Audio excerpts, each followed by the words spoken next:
Morning student. आज हम बात करेंगे दिल्ली सल्तनत के ही एक शासक मोहम्मद तुगलक के बारे में, जिनका शासनकाल 1325 से लेकर 1351 तक रहा। गियासुद्दीन तुगलक के द्वारा तुगलक वंश की स्थापना के बाद मोहम्मद तुगलक ने दिल्ली सल्तनत की सत्ता संभाली, जो जूना खां के नाम से प्रसिद्ध थे। इसके अलावा जिनकी उलूग खां नामक उपाधि भी थी। मोहम्मद तुगलक दिल्ली सल्तनत के निश्चित रूप से एक बहुत ही विद्वान और विलक्षण प्रतिभा के धनी व्यक्ति थे, और उनके द्वारा अपनी सल्तनत के लिए कुछ योजनाएं बनाई गई थी। लेकिन वो योजनाएं किन्हीं कारणों से सही तरीके से इम्प्लीमेंट नहीं हो सकी, और इसीलिए मोहम्मद तुगलक को कई इतिहासकारों के द्वारा पागल सुल्तान की संज्ञा भी दी जाती है। हम इस वीडियो में इस सुल्तान के द्वारा बनाई गई उनकी योजनाएं, क्या उनकी योजनाएं थी, वो योजनाएं क्यों बनाई गई थी, और वो योजना सफल क्यों नहीं हो सकी, ऐसी ही बातों पर चर्चा करेंगे। अगर आपको ये वीडियो अच्छा लगता है तो आप इस चैनल को सब्सक्राइब करें, ताकि आपको समय पर ऐसे ही वीडियो मिलते रहें।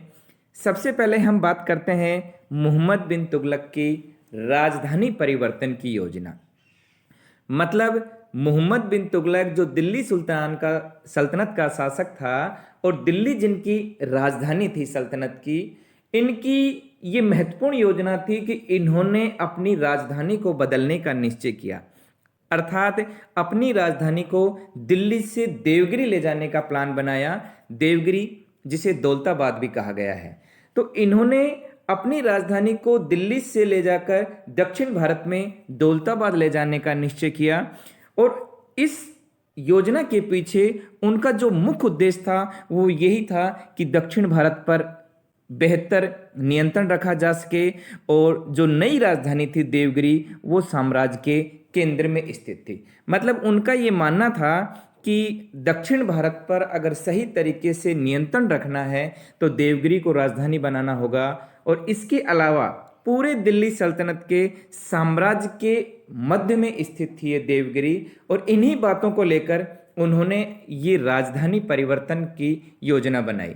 लेकिन अलग अलग जो विद्वान हैं वो अलग अलग तरीके से इसके कारण बताते हैं कि उन्होंने क्यों राजधानी परिवर्तन की। जैसे जियाउद्दीन बर्नी एक प्रसिद्ध इतिहासकार हुए हैं उसी समय के, उन्होंने ये कहा है कि देवगिरी साम्राज्य के केंद्र में स्थित था। मतलब उन्होंने ये प्रमुख कारण बताया है कि मोहम्मद तुगलक ने देवगिरी उनके साम्राज्य के बीच में स्थित होने के कारण उन्होंने राजधानी परिवर्तन की योजना बनाई।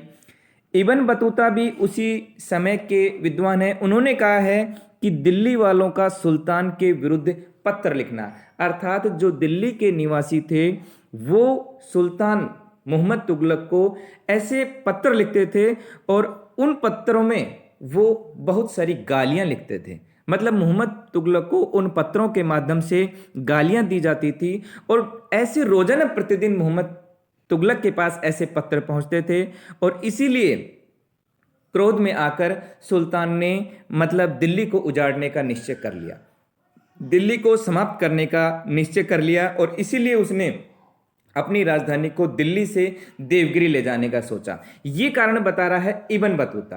कंपटीशन में ये प्रश्न कई बार पूछे जाते हैं कि जियाउद्दीन बर्नी के अनुसार या इब्न बतूता के अनुसार मोहम्मद तुगलक के द्वारा राजधानी परिवर्तन करने का क्या कारण था। इसके अलावा इसामी एक विद्वान हुए हैं, उन्होंने भी ये बताया है कि सुल्तान दिल्ली निवासियों से क्रोधित रहता था। मतलब उनसे वो हमेशा गुस्सा रहता था, और इसीलिए उन्होंने अपनी राजधानी को बदला। वो वहाँ के लोगों को वहाँ से निकालकर दक्षिण भारत में ले जाना चाहता था, इसलिए उन्होंने दिल्ली निवासियों से क्रोधित होकर अपनी जो राजधानी थी उसको बदलने का निश्चय किया। मेहंदी हुसैन ने ये बताया है कि दक्षिण भारत में मुसलमानों की कमी थी, क्योंकि तुगलक वंश से पहले ही खिलजी वंश के समय, अलाउद्दीन खिलजी के समय दक्षिण भारत पर बहुत सारे आक्रमण किए गए थे, बहुत सारे प्रदेशों को जीता भी गया था। तो मेहंदी हुसैन ये बताते हैं कि दक्षिण भारत में अभी भी मुसलमानों की कमी थी, और इसी बात को लेकर उन्होंने अपनी राजधानी को बदला। लेकिन अगर हम एक निष्कर्ष के रूप में देखें तो मोहम्मद तुगलक के द्वारा राजधानी परिवर्तन का जो सबसे मुख्य कारण है वो यही है कि साम्राज्य के मध्य में स्थित थी देवगिरी, और उनका ये मानना था कि वहां से मैं पूरे साम्राज्य पर बेहतर नियंत्रण रख पाऊंगा, और विशेष रूप से दक्षिण भारत पर, और इसलिए उन्होंने राजधानी परिवर्तित करने का निश्चय किया। लेकिन ये उनकी योजना सही तरीके से फलीभूत नहीं हो सकी, क्योंकि जैसे ही राजधानी परिवर्तन की बात आई, यहाँ दिल्ली से देवगिरी लोगों को ले जाना प्रारंभ कर दिया गया। कुछ विद्वान ये कहते हैं, जैसे बर्नी और इब्न बतूता ने ये कहा है कि दिल्ली के जितने भी निवासी थे वो सभी दिल्ली छोड़कर चले गए। लेकिन सतीश चंद्र नामक विद्वान जो हैं उन्होंने ये बताया है कि दिल्ली के सारे निवासियों को देवगिरी या दौलताबाद नहीं भेजा गया, बल्कि कुछ जो सैनिक जो लोग थे, या जो प्रशासनिक दृष्टि से जो अधिकारी थे, या जो सूफी संत थे, उन्हीं लोगों को देवगिरी भेजा गया, उन्हीं लोगों को दौलताबाद भेजा गया, सारी दिल्ली को खाली नहीं कराया गया। और मोहम्मद बिन तुगलक के द्वारा उन निवासियों को किसी प्रकार की समस्याएं नहीं हो, इसलिए रास्ते में जगह जगह पर सराय या विश्राम करने के स्थान बनाए गए। लेकिन जैसे ही दिल्ली से देवगिरी को राजधानी बदलने के लिए लोगों का आवागमन वहां जाना प्रारंभ हुआ और मोहम्मद बिन तुगलक भी वहां पहुंचे, जल्दी ही उन्होंने ये महसूस कर लिया कि देवगिरी से पूरे साम्राज्य पर नियंत्रण रखना बहुत ही कठिन है। और उस समय तत्कालीन परिस्थिति भी ऐसी हो गई, क्योंकि दिल्ली एक तरीके से अस्त व्यस्त हो गई, उसका जो वैभव था वो गिरने लग गया, और उन्होंने ये निश्चय किया कि नहीं, वापस से अपनी राजधानी देवगिरी से दिल्ली ही बनाई जाए। और इस प्रकार जो नागरिक वहां से देवगिरी या दौलताबाद पहुंचे थे, उन्हें फिर वहां से वापस दिल्ली आने का आदेश दिया गया, और इस तरीके से यह योजना असफल हो गई, क्योंकि पहले दिल्ली से देवगिरी और फिर देवगिरी से पुणे, और इस प्रकार इन आवागमन में आने और जाने में बहुत सारे लोग मारे गए, और मोहम्मद बिन तुगलक की ये जो महत्वपूर्ण योजना थी ये असफल हो गई। लेकिन इसका सबसे बड़ा परिणाम ये निकला कि इस योजना से राजनीतिक और सांस्कृतिक एकीकरण की प्रक्रिया आगे बढ़ी। इससे दक्षिण भारत में मुस्लिम संस्कृति का प्रचार प्रसार हुआ, क्योंकि इस यहाँ से मुस्लिम समुदाय का देवगिरी और दौलताबाद वहाँ जाना, वहाँ पर रहना, तो इससे एक तरीके से एकीकरण की प्रक्रिया आगे बढ़ी, जो हम मुगल वंश में भी पढ़ते हैं सम्राट अकबर के द्वारा, जिन्होंने एकीकरण को अपनाया था और जो एकीकरण करने में कुछ सफल भी रहे थे। तो उस एकीकरण प्रक्रिया की शुरुआत, सांस्कृतिक एकीकरण, हिंदू मुस्लिम संस्कृति, उसकी शुरुआत इस राजधानी परिवर्तन से ही हुई। इसके अलावा उनकी प्रमुख योजना एक सांकेतिक मुद्रा का प्रचलन। मोहम्मद बिन तुगलक के द्वारा अपनी मुद्रा व्यवस्था में बहुत सारे सुधार किए गए थे, और उनका सबसे बड़ा इसमें सुधार किया कि सांकेतिक मुद्रा का प्रचलन, अर्थात चांदी के टके के स्थान पर, पहले चांदी का टका होता था, उसके स्थान पर तांबा और इससे मिश्रित कांसे से बनी हुई सांकेतिक मुद्रा का प्रचलन। मतलब उन्होंने अपने इस सल्तनत में चांदी के टकों के स्थान पर तांबा और या उसके मिश्रण से बना हुआ कांसे से बनी हुई मुद्राएं जारी कर दी। अब इसके पीछे ये रीजन था क्योंकि उस समय राजकोष में सोना चांदी की बहुत कमी हो गई थी, और सोना चांदी बहुमूल्य धातु था, तो राजकोष में इसकी कमी हो गई। और दूसरी बात, अंतर्राष्ट्रीय बाजार में भी चांदी के मूल्य में निरंतर वृद्धि हो रही थी, और जबकि सल्तनत के राजकोष में चांदी थी नहीं। तो उन्होंने, और दूसरी बात, मोहम्मद बिन तुगलक नए नए प्रयोग करने में भी रुचि रखता था, तो उन्होंने चांदी के टके के स्थान पर इस सांकेतिक मुद्रा का प्रचलन प्रारंभ कर दिया। और इसके अलावा उन्होंने इन चीज़ों से भी प्रेरणा ली, क्योंकि उसी समय जैसे चीन में मंगोल सम्राट कुबलाई खां था, उन्होंने कागज की सांकेतिक मुद्रा चलाई थी। इसके अलावा फारस का जो सम्राट शासक था, उन्होंने चमड़े का सिक्का चलाया था। तो ऐसे नवीन प्रयोग पहले से होते भी आ रहे थे, तो उन्होंने भी एक अध्यादेश जारी करके इस सांकेतिक मुद्रा का प्रचलन प्रारंभ करवा दिया गया। लेकिन ये योजना भी उसकी पूरी तरीके से सफल नहीं हो पाई, क्योंकि जैसे ही ऐसा हुआ घर घर में टकसालें खुल गईं, लोगों ने अपने हिसाब से ये सिक्के ढालना प्रारंभ कर दिए और मोहम्मद बिन तुगलक पूरी तरीके से उनके ऊपर प्रशासनिक नियंत्रण नहीं रख पाया। अर्थात जो जाली सिक्के ढलना प्रारंभ हो गए उन पर वो पूरी तरीके से नियंत्रण नहीं रख पाया और लोगों ने चांदी अपने घरों में इकट्ठी कर ली और जो लगान वगैरह चुकाना होता था वो उन जाली सिक्कों से देना प्रारंभ कर दिया। और धीरे धीरे क्या होता है कि व्यापारियों ने उन सिक्कों को लेना बंद कर दिया। उन्होंने अब सिक्कों को लेने से मना करने लग गए और जिससे थोड़ा सा व्यापार को भी नुकसान हो गया, क्योंकि वो जाली सिक्कों के लोगों के घरों में ढेर लग गए। अब मोहम्मद बिन तुगलक को जैसे ही इस बात का एहसास हुआ, उन्होंने एक काम किया कि उन्होंने ये एक आदेश जारी कर दिया कि ये जो भी ये सांकेतिक मुद्रा है इसको आप राजकोष में जमा करा दें और उसके बदले में जो चांदी का टका है वो ले लें। और इस तरीके से धीरे धीरे लोगों ने जो जाली सिक्के थे या जो तांबे और कांसे के जो थे उसको राजकोष में जमा कराना प्रारंभ कर दिया और उसके बदले में राजकोष के माध्यम से चांदी के टके उनको वापस दिए गए। मतलब जो योजना एक बार उनके द्वारा पहले लागू की गई थी और जाली सिक्के उन्होंने जो बना लिए थे उसके बदले में अब उनको चांदी का टका दिया जाने लगा। कहने का मतलब जो राजकोष जो पहले से रिक्त होता जा रहा था वो अब जाली सिक्कों से भर रहा था और उसके बदले में लोग चांदी के टके लेके जा रहे थे। इस प्रकार जो सिक्का ढलाई था उसके ऊपर राज्य का नियंत्रण नहीं रह पाया और उसी वजह से यह योजना भी असफल हुई। ये योजना सुल्तान के लिए बहुत ही घातक सिद्ध हुई, क्योंकि बाजार का जो भी सांकेतिक सिक्का था वो सारा का सारा राजकोष में जमा हो गया और राजकोष का जो धन था असली वो धन बाहर चला गया। और ये योजना सुल्तान की सफल हो जाती अगर मोहम्मद बिन तुगलक के द्वारा सही तरीके से इसका नियंत्रण किया जाता, जाली सिक्कों पर रोक लगाई जाती या सही तरीके से प्रभावी तरीके से टकसालों की मॉनिटरिंग की जाती। टकसाल वो होती थी जहाँ पर सिक्के बनाए जाते थे। इस प्रकार राजधानी परिवर्तन के साथ साथ उसकी सांकेतिक मुद्रा वाली योजना भी असफल हो गई। अब हम बात करते हैं खुरासान और कराचिल अभियान। कहीं पर कराचिल मिलता है, कहीं पर कराजिल मिलता है।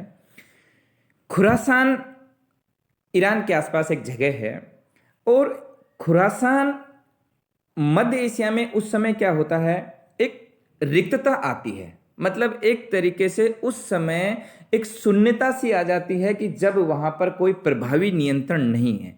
और उसी समय मोहम्मद बिन तुगलक, मंगोल शासक तरमासरीन और मिस्र शासक, इनके बीच एक समझौता होता है। वो एक संधि करते हैं।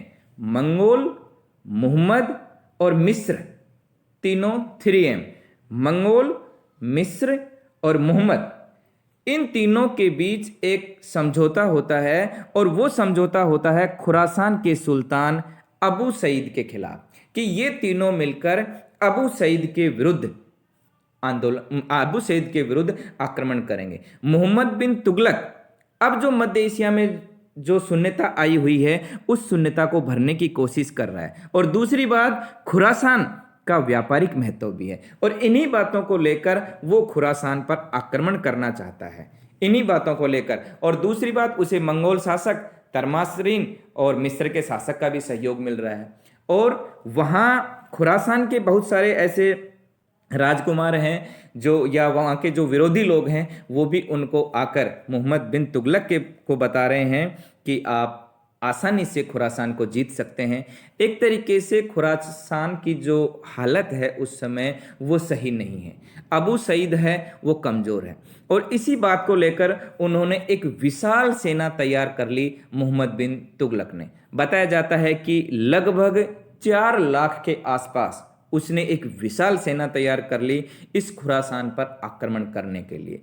और दूसरी बात, उन्होंने उस सेना को अग्रिम पेमेंट भी दे दिया, एडवांस में उसको तनख्वाह भी दे दी। अगले समय के लिए, क्योंकि वो किसी भी तरीके से इस खुरासान को जीतना चाहता था, अपना साम्राज्य विस्तार बढ़ाना चाहता था, व्यापार की दृष्टि से इस खुरासान का बड़ा महत्व था। तो इसके लिए उसने एक विशाल सेना, बहुत सारे राजपूतों को, दूसरे सेना नायकों को अपनी सेना में भर्ती कर लिया और एक विशाल सेना तैयार कर ली, और इस विशाल सेना को पैसा भी दे दिया गया। लेकिन शीघ्र ही वहां क्या होता है कि वहां की जो राजनीतिक स्थिति है वो बदल जाती है।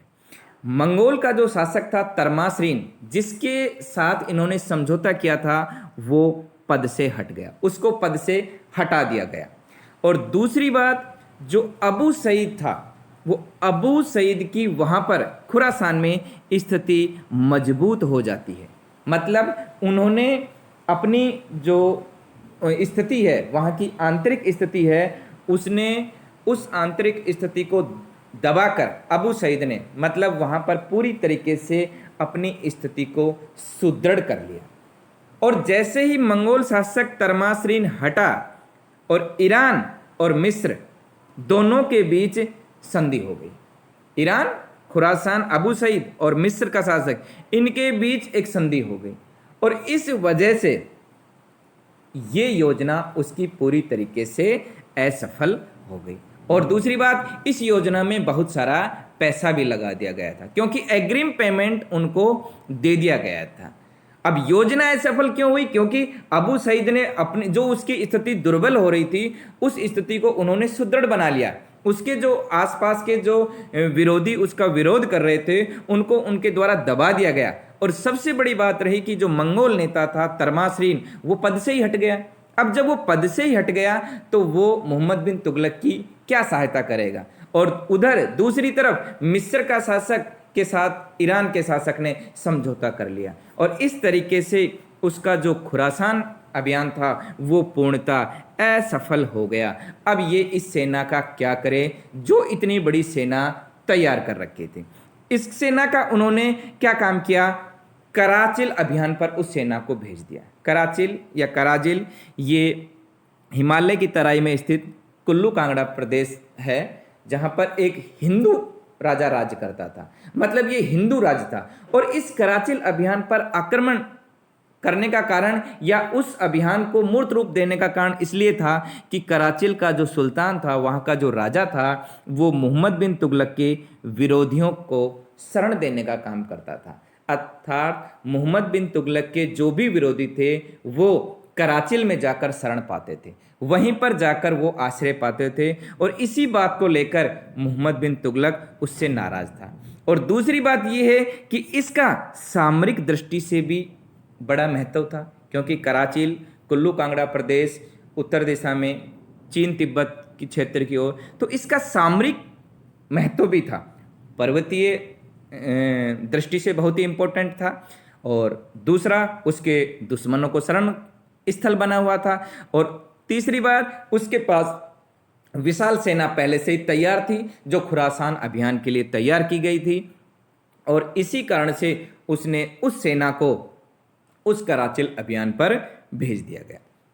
लेकिन ये कुल्लू कांगड़ा जो प्रदेश था, ये पर्वतीय प्रदेश था, और इसी पर्वतीय मार्ग की दुर्गमता के कारण ये अभियान भी असफल हो गया। मतलब ये पूरी तरीके से उसमें सफल नहीं हो सका, और उसकी सेना को बहुत भारी नुकसान हुआ, क्योंकि उसने एक बहुत बड़ी विशाल सेना खुरासान अभियान के लिए तैयार कर रखी थी। उसी सेना को इन्होंने इस राजपूत राजा के खिलाफ भेज दिया कराचिल अभियान में, और वहां उसकी बहुत सारी सेना मारी गई। इस प्रकार इसकी खुरासान भी और कराचिल भी दोनों अभियान असफल हो गए। अब हम बात करते हैं इसकी एक और महत्वपूर्ण योजना, दोआब में कर वृद्धि। कर वृद्धि अर्थात कर में बढ़ोतरी कर देना। और दोआब क्षेत्र है गंगा और यमुना के बीच का जो प्रदेश है। इन्होंने क्या काम किया कि गंगा और यमुना के बीच का जो प्रदेश बहुत ही उपजाऊ प्रदेश माना जाता है, उसमें उस समय जो लगान लिया जा रहा था, उसमें 1/10 से लेकर 1/20 तक की वृद्धि कर दी। मतलब उस लगान में उन्होंने 1/10 से लेकर 1/20 तक की वृद्धि कर दी, जो उस समय लगान लिया जा रहा था। अब गंगा और यमुना का के बीच का जो ये दोआब प्रदेश है, इसमें उन्होंने वृद्धि क्यों की? क्योंकि एक तो ये प्रदेश जो था बहुत ही उपजाऊ था, क्योंकि गंगा यमुना अपने साथ बहुत सारी जब आती थी तो उपजाऊ मिट्टी लेके आती थी, तो इस क्षेत्र में फसल भी अच्छी होती थी और ये एक उपजाऊ भूमि थी।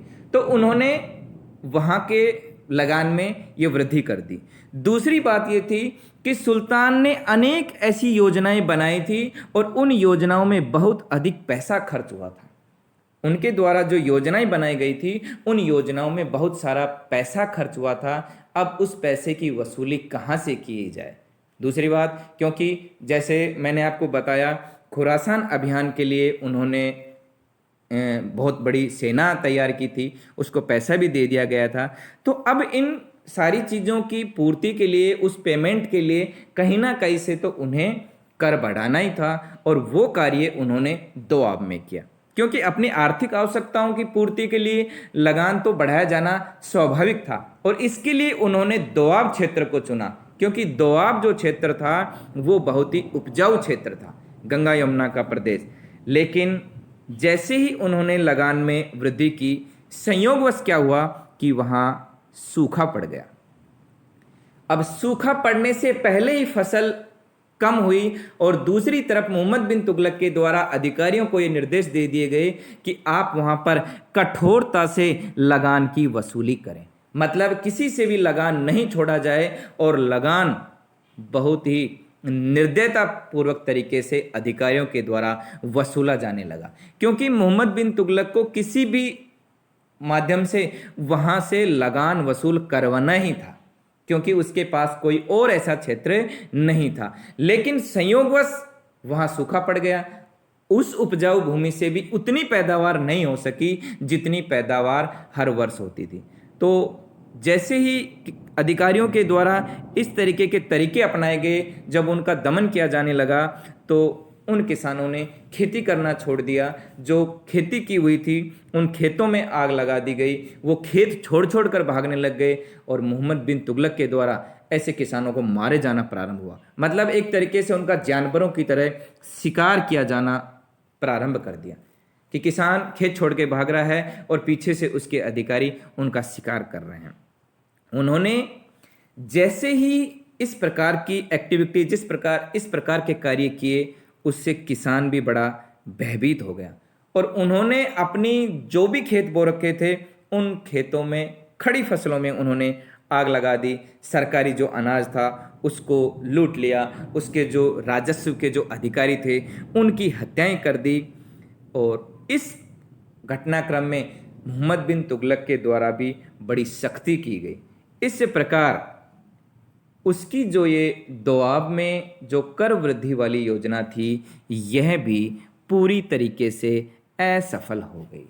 उन्होंने जो ये सोचा था कि जहाँ से बहुत अधिक कर मुझे मिल जाएगा, वो कर भी उसे नहीं मिल पाया, क्योंकि जो हर साल जो कर वसूला जाता था, उस सामान्य कर की वसूली भी इस क्षेत्र से लेना बड़ा मुश्किल हो गया, और इससे राज्य को बहुत ही घाटा हुआ। इस प्रकार मोहम्मद बिन तुगलक के द्वारा ये जो योजनाएं बनाई गई थी, राजधानी परिवर्तन या सांकेतिक मुद्रा का प्रचलन या खुरासान कराची अभियान या दोआब में कर वृद्धि, ये निश्चित रूप से एक प्रतिभाशाली सुल्तान के द्वारा बहुत सारी चीज़ों को ध्यान में रखकर इन योजनाओं को बनाया गया था, लेकिन ये सही तरीके से इम्प्लीमेंट नहीं हो सकी। अधिकारियों की अनदेखी या सही समय पर सही योजना को लागू ना करने से ये योजना पूर्णतः फलीभूत नहीं हो सकी, और इसीलिए अनेक इतिहासकारों के द्वारा मोहम्मद बिन तुगलक को एक पागल सुल्तान की संज्ञा दी जाती है, कि जब कहा भी गया कि जब मोहम्मद बिन तुगलक मरा, तो इतिहासकारों के द्वारा ये कहा गया कि मोहम्मद बिन तुगलक अपनी जनता से और जनता अपने सुल्तान से मुक्त हो गई। अर्थात उनके द्वारा जो योजनाएं बनाई गई थी वो योजना पूर्णतः सफल नहीं हो सकी। हाँ, लेकिन ऐसा नहीं है कि वो योजनाएं सफल नहीं हो सकी तो उन योजनाओं का की कोई इम्पोर्टेंस ही नहीं है। निश्चित रूप से उन योजनाओं के पीछे उनका जो आइडिया था, उनका जो विचार था वो बहुत ही अच्छा था। जैसे राजधानी परिवर्तन से सांस्कृतिक एकीकरण की प्रक्रिया की शुरुआत होती है, सांकेतिक मुद्रा से वो एक नवीन प्रयोग करके देख रहा है, एक मतलब उसकी नवीन सोच दृष्टिगत होती है। ऐसे ही खुरासान और कराची अभियान से भी उसने एक विशाल सेना तैयार की थी, और दोआब में कर वृद्धि से भी वो अपने साम्राज्य को और मजबूती प्रदान करना चाहता था। लेकिन संयोगवश वो योजनाएं सफल नहीं हो सकी, और इसीलिए